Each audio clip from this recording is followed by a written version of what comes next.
Esse é o Mundo Revolução e nós vamos falar agora sobre a situação na Ucrânia. Hoje, dia 17 de março de 2025, 8 horas da manhã no Rio de Janeiro, 1 hora da tarde lá em Kiev, no momento que eu gravo esse vídeo, e tivemos mais um dia com poucas novidades aqui, né? Houve um ataque de drones russo contra a Ucrânia, mas nenhum efeito real no final das contas.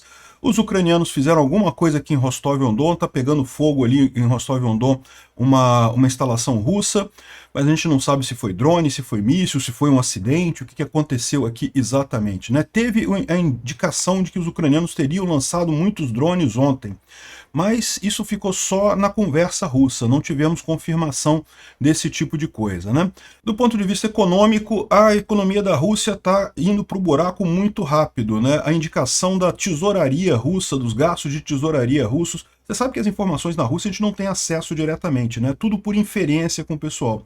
Mas a verdade é que indica um grande rombo nas contas russas aí nos últimos dias por conta justamente do baixo preço do petróleo e da Ucrânia destruindo refinarias russas aqui na região. Ou seja, essa guerra não vai durar muito tempo porque a Rússia não aguenta muito tempo. Do ponto de vista diplomático, o Trump e o Putin combinaram uma conversa amanhã. Amanhã eles irão conversar por telefone, supostamente para o Putin engambelar o Trump mais uma vez, tentar achar alguma forma de ganhar mais vantagens em cima disso. O Trump abertamente falou que vai negociar terras e usinas nucleares com o Trump, não sei que, com o Putin, não sei o que lá, como se o Trump tivesse o direito de negociar terras e usinas da Ucrânia com o Putin, né? Bom, vamos ver o que vai sair desse encontro do Trump com o Putin, né? Outro assunto que está chamando muita atenção é que a Verovna Rada, né, a Câmara Ucraniana, decretou que a Ucrânia tem o direito agora de usar tropas em outros países para operações de defesa da própria pátria, né? E tem gente interpretando isso de várias maneiras. O Alex Jones está apavorado, dizendo que não, que os ucranianos vão assassinar o Trump, não sei o que lá, e a família do Trump, não sei o que lá. O que é uma lorota, jamais eles fariam isso, não tem motivo para fazer isso, por mais que o Trump esteja de fato sacaneando a Ucrânia abertamente. Mas, por outro lado, a possibilidade muito mais real de ser usado isso é aqui em cima, ó, em Belarus. Eu vou explicar para vocês por que aqui no vídeo. Essa notícia foi sugerida por comunista de direita, por exemplo, o Trump, ANCAP em Estocolmo e várias outras pessoas. Obrigado aí ao pessoal que sugeriu notícias lá no nosso site, no wrevolving.com. E obrigado a você que está assistindo o nosso vídeo. Se você gosta do nosso conteúdo, por favor, deixe o seu like e se inscreva aqui no canal, né?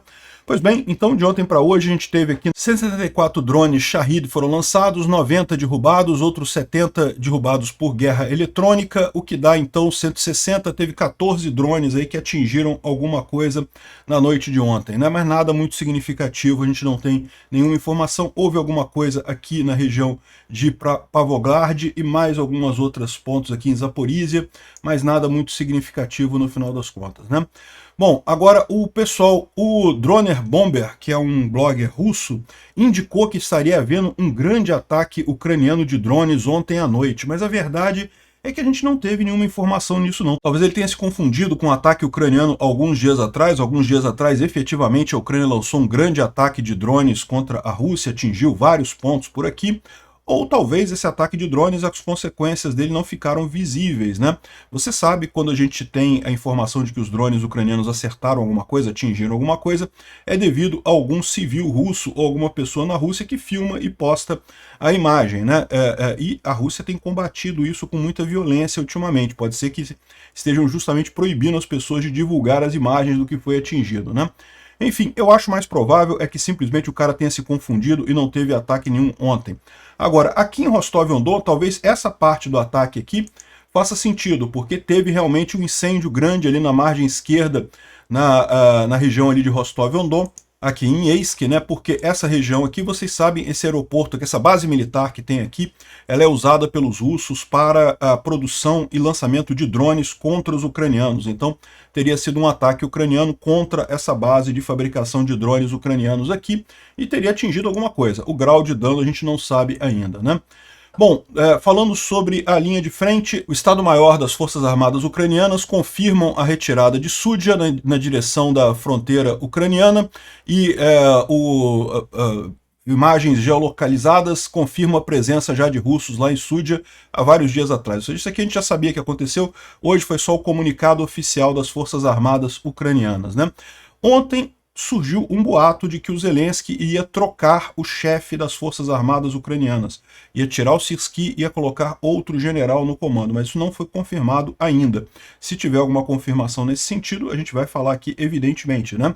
A questão toda é que algumas pessoas dentro das Forças Armadas teriam considerado essa retirada de Sudzha um erro militar, que eles não deveriam ter saído dali, deveriam ter resistido ali em Sudzha. Mas como a gente já falou, tem muito também da imposição americana nessa história. Muita gente está questionando se o Trump não forneceu os dados para os russos retomarem Sudzha, retomarem aqui a área em Kursk, né? Era uma região que estava doendo muito no Putin, essa situação. Enfim, vamos aguardar mais alguns dias para ter certeza sobre o que realmente aconteceu aqui, né?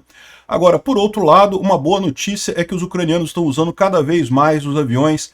Esse aqui é um MiG-29, é lógico, um avião de fabricação soviética, um avião que os ucranianos já têm conhecimento de como usar, mas também os Mirage e os F-16 cada vez mais perto da linha de frente.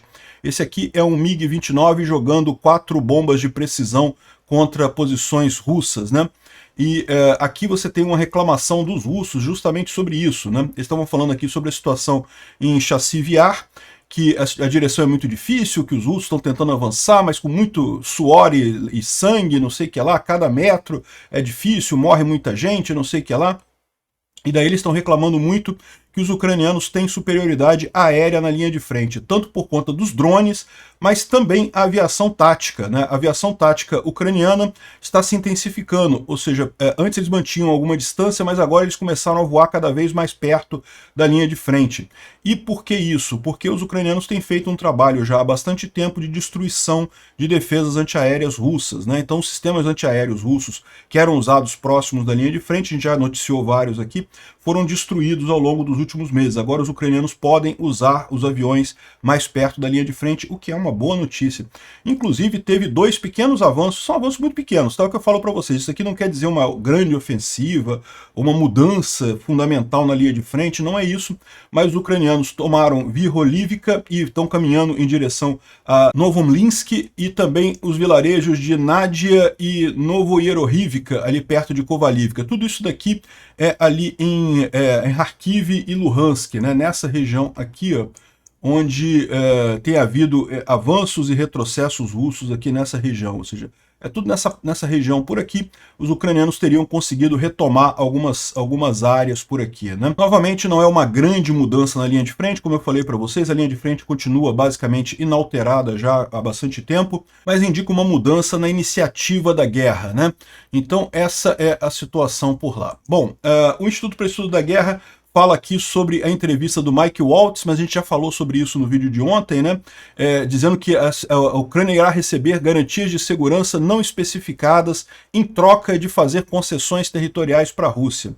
Eu não sei o que está sendo negociado, mas a Ucrânia simplesmente não pode fazer concessões territoriais para a Rússia, porque a Constituição da Ucrânia proíbe isso. Então, mesmo que o Zelensky assine alguma coisa fazendo concessão territorial para a Rússia, não tem valor isso, não tem valor legal.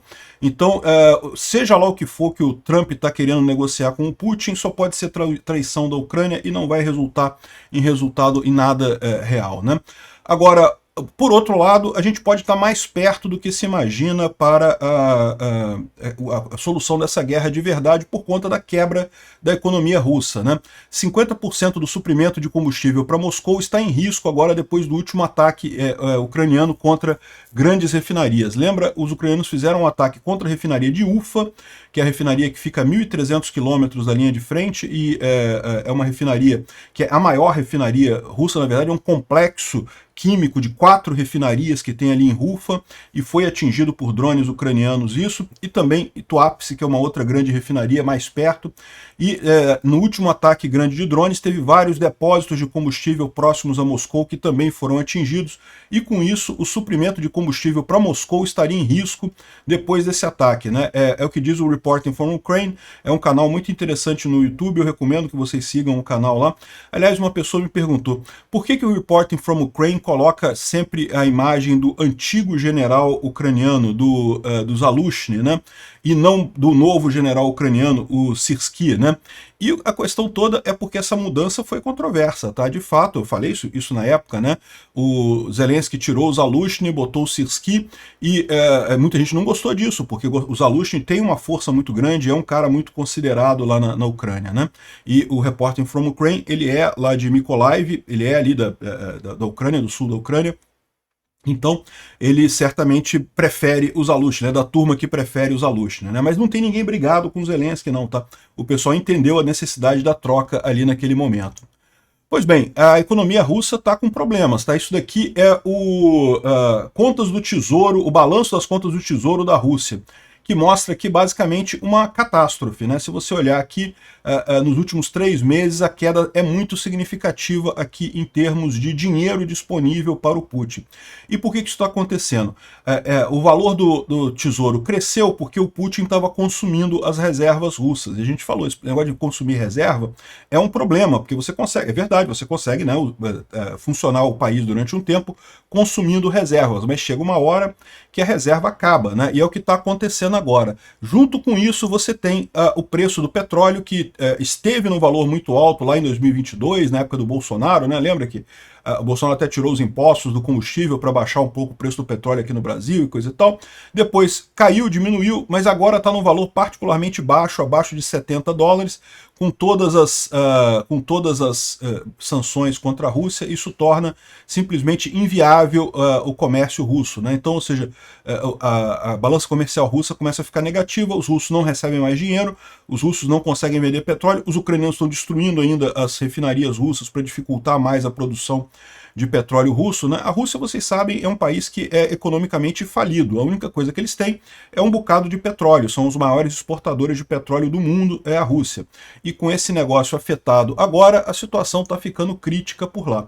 Talvez por isso o Putin aceite o cessar-fogo, por puro desespero, por saber que não vai conseguir mais manter essa guerra por muito tempo. O que vai vir a partir daí, a gente não sabe, né? O Trump está dizendo que teve conversas muito boas com o Putin, não sei o que lá, sobre a guerra. Que tipo de conversa? Cara, o Putin não deveria nem estar conversando, o Trump não deveria nem estar conversando com o Putin. O Putin é um agressor, não tem que ter conversa, né? Mas foi pior do que isso. Ele falou que vai conversar agora na terça-feira com o Putin. O Trump e o Putin vão conversar diretamente na terça-feira. O Peskov também, que é o porta-voz da Rússia, também confirmou que vai haver essa conversa amanhã entre Trump e Putin. E nós vamos conversar sobre terras. E vai ser um bocado diferente do que era antes da guerra, você sabe. Falaremos sobre plantas de energia, e essa é uma grande questão e coisa e tal. Tem muito que tem que ser discutido, muito por ambos os lados, tanto a Ucrânia quanto a Rússia. Nós vamos falar sobre isso, dividindo determinados ativos. Nós estamos trabalhando. Como é que o Trump vai dividir ativos da Ucrânia? Que história é essa? A Ucrânia não é dos Estados Unidos, não é do Trump, ele não tem o direito de dividir ativos da Ucrânia, ou dizer o que pode ficar, o que não pode ficar. É um problema bastante sério essa posição do Trump nessa história toda, né? Enfim, o pessoal está confirmando então que amanhã vai ter essa conversa. Vamos ver o que vai sair disso daí. O temor é o pior possível, né? Essa opinião aqui, esse artigo aqui do Boston Globe sobre a traição dos Estados Unidos para a Ucrânia. Os Zelensky e sua nação são os últimos a aprender que pode ser fatal ser amigo dos Estados Unidos, né? E aí ele cita alguns casos históricos aqui de parceiros americanos que foram simplesmente traídos pelos Estados Unidos, como o governo do Vietnã do Sul, a resistência curda no Iraque, as meninas do Afeganistão e vários outras coisas, mas ele lembra de uma declaração que o Trump deu lá em 2022, quando houve a invasão da Ucrânia pela Rússia, né? Que o Trump disse, isso é maravilhoso, o Putin está dizendo agora que é uma área independente, uma grande porção da Ucrânia agora é uma área independente. Como isso é esperto, como isso é inteligente, né? Ou seja, o Trump está com um pensamento atrasado. Não, eu achei que o Trump era só atrasado até o nível dos mercantilistas, né, do século XVII, coisa e tal. Não, o Trump está com um pensamento atrasado do século 15, sei lá, de achar que terra vai trazer riqueza, de invadir terra vai trazer mais riqueza para o país. Ao contrário, né? Hoje em dia a gente está num movimento em que a economia é muito mais importante do que você ser dono de terra ou dono de território no final das contas. Quanto mais relações voluntárias, compras e vendas você faz, mais você enriquece todos os lados. Esse negócio de ficar focado em ter terras, ter território, isso é uma coisa antiga, ultrapassada e que piora a situação. Olha a situação econômica da Rússia. A Rússia se fudeu completamente com essa guerra, por mais que, não, mas no futuro vai ganhar, porque vai ter a terra, invadiu a Ucrânia, não sei o que lá. Não, não vai ganhar nada, vai piorar a situação, porque não traz vantagem econômica significativa esse tipo de coisa. Achar que tesouro na terra faz diferença? Não, a sua palavra, você manter a sua palavra em um contrato te dá muito mais riqueza do que você ter tesouro na sua terra, do que você ter alguma coisa aqui, né? Enfim, é um erro enorme do Trump esse tipo de coisa, e aparentemente é um erro conceitual. Você já parou para pensar que essa brincadeira do Trump todo de falar que o Canadá vai ser um estado americano e que vai invadir a Groenlândia, e recentemente ele falou que deu ordem para o Estado-Maior das forças americanas para preparar um plano de invasão do Canal do Panamá e não sei o que lá. Será que o Trump é pior do que isso? Ou seja, o Trump compartilha de fato essas ideias do Putin de que um líder tem que expandir território? Cara, isso é uma coisa muito antiga. O mundo vai regredir muitos anos se esse tipo de coisa prevalecer no final das contas. Eu espero que o pessoal que está com o Trump no governo dele lembre ele de que isso é prejudicial no longo prazo. Você vai conquistar a terra, vai conquistar o Canal do Panamá? É possível que consiga. Vai conquistar a Groenlândia? É possível que consiga conquistar a Groenlândia, consiga conquistar o Canadá, né? Mas, no final das contas, o que isso vai trazer de prejuízo em termos de perda de imagem, perda de soft power para os Estados Unidos, vai ser tão grande que, no final das contas, isso vai ser negativo, né, no futuro para os americanos, para o Estado americano. Enfim, vamos ver que nível de problemas que o Trump está trazendo por aí, né? Agora, uma coisa que chamou a atenção foi isso daqui, ó. Tropas ucranianas agora podem operar fora do país para defender a segurança nacional, deter a agressão externa, guardar a soberania ucraniana e exercer o direito de autodefesa de acordo com o artigo 51 da ONU, né? E você lembra, a gente já falou sobre isso aqui, a Ucrânia tem esse projeto de transformar o GUR numa espécie de Mossad, né? Já tem feito muitas operações dentro da Rússia, porque a Ucrânia está em guerra com a Rússia, mas com esse artigo que o Zelensky aprovou, que é uma lei que foi aprovada pela Verovna Rada, e o Zelensky sancionou ela hoje, os ucranianos podem fazer isso em outros países também. Então o GUR pode agir em outros países para realizar essas ações, né? E aí é lógico que o pessoal Russet lá, como Alex Jones aqui, está dizendo que não, que agora a família do Trump está em perigo porque o Trump vai ser assassinado pelos ucranianos, não porque os ucranianos vão matar o Trump e coisa e tal. E eu não sei não, do jeito que o Trump está agindo como inimigo da Ucrânia, não seria nem injusto esse tipo de coisa, mas eu acho que a Ucrânia não vai fazer isso porque seria comprar uma briga muito grande no final das contas, né? Esse pessoal está absolutamente maluco e sem sentido algum. No final das contas, não acredito que seja o alvo, seja o Trump ou qualquer outro líder significativo no mundo, né? O objetivo é, de fato, caçar os criminosos de guerra russos em vários lugares do mundo, ou seja, tem muitos russos que cometeram crimes de guerra nessa guerra, já foram identificados, já foram processados pela Ucrânia, mas como estão em outros países, não podem ser atingidos pela lei ucraniana e a expectativa é levar a justiça dessa forma, tal como faz o Mossad, né? Então não vai ser para matar presidente americano, isso não tem sentido nenhum no final das contas. Agora, não dá para descartar o Putin fazer isso, tá? O Putin sim tem esse tipo de estratégia. Outra coisa que pode ser isso daqui, pode ter a ver com Belarus, tá? Eu acho que o mais provável é que isso tenha a ver com Belarus no final das contas. A inteligência russa já está em contato com os generais de Belarus para preparar para uma possível invasão russa de Belarus ainda este ano. Se a Rússia falhar em conseguir os objetivos que tem na Ucrânia, o Lukashenko sabe que ele é um alvo fácil e só tem 60 mil soldados, a Rússia varreria Belarus em poucos dias no final das contas, né? Ao contrário da Ucrânia, que já vinha se modernizando, que já vinha se preparando para essa invasão russa, Belarus não tem esse tipo de coisa, né? Então o que eu acho que é essa previsão aqui do do Zelensky é justamente para proteger Belarus, porque a Ucrânia ficaria muito vulnerável se Belarus passasse a fazer parte da Rússia. O Lukashenko, por pior que seja, por mais ditador que seja, tem dado algumas vantagens para a Ucrânia aqui, tem evitado que o Putin consiga chegar muito perto de Kiev aqui, embora tenha deixado as tropas russas todas passarem aqui, né? Então, eu não sei não, isso parece uma possibilidade realmente dessa guerra vazar para Belarus, com a Rússia tentando invadir Belarus. Qual que seria a lógica do Putin nesse caso, né? Ele tem que vender para a população dele uma grande vitória na Ucrânia. E como eu falei para vocês, mesmo que ele negocie com o Trump e retorne e fique com os territórios e coisa e tal, isso para ele não é vitória o suficiente. Ele queria a submissão completa da Ucrânia. Então ele pode aproveitar essa máquina de guerra enorme que ele tem aqui agora, que estaria parada por conta do acordo com o Trump, para justamente invadir Belarus, né? É uma maneira de ter um ganho fácil nisso daqui. É possível isso? Eu acho que é, viu? Vamos aguardar para ver o que vai acontecer. Mas, antes de mais nada, tem que ver se realmente vai ter algum acordo nessa história e que tipo de acordo que vai ser esse. Eu estou cético, acho que não vai ter acordo nenhum, mas vamos ver. Obrigado por assistir o vídeo até o final. Se gostou do conteúdo, não esqueça de deixar o seu like, isso ajuda o canal a crescer e a chegar para mais gente. Se não gostou, deixe o dislike e explique nos comentários como podemos melhorar.